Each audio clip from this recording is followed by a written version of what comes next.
বাংলাদেশ সম্মিলিত সনাতন জাগরণ জোটের মুখপাত্র চিন্ময় কৃষ্ণ দাসকে গ্রেপ্তার ও জামিন আবেদন নাকচের ঘটনায় গভীর উদ্বেগ প্রকাশ করেছে ভারত।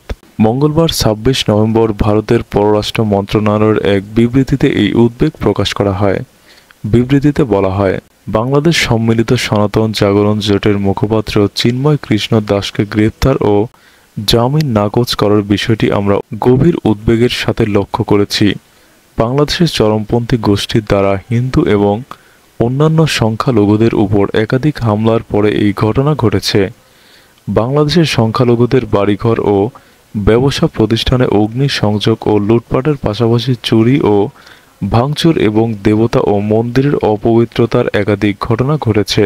আমরা চিন্ময় দাসের গ্রেপ্তারের বিরুদ্ধে শান্তিপূর্ণভাবে প্রতিবাদকারী সংখ্যালঘুদের উপর হামলার বিষয়টিও উদ্বেগের সাথে নোট করেছি। আমরা বাংলাদেশ কর্তৃপক্ষকে হিন্দু সহ সকল সংখ্যালঘুদের শান্তিপূর্ণ সমাবেশ ও মত প্রকাশের স্বাধীনতার অধিকার সহ নিরাপত্তা নিশ্চিতের আহ্বান জানাই।